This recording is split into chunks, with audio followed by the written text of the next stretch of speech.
What's up, you guys? Good morning. I just wanted to drop an early morning video about these gaming consoles out right now that are doing all this crazy stuff, breaking, cutting off by themselves, overheating, and all this stuff. I just dropped the ps5 video.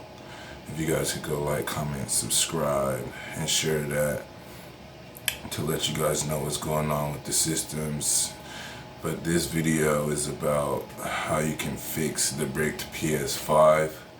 A couple people I know said they've tried these methods, so you can watch the video, see if these methods work for you.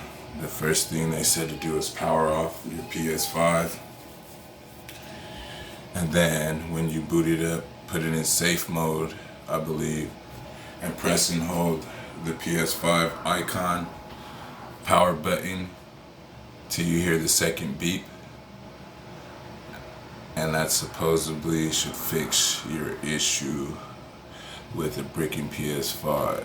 So once again, you want to power off the ps5, boot it into safe mode, press and hold the ps5 icon power button until you hear the second beep, and that should fix you guys the issue. Like, comment, subscribe.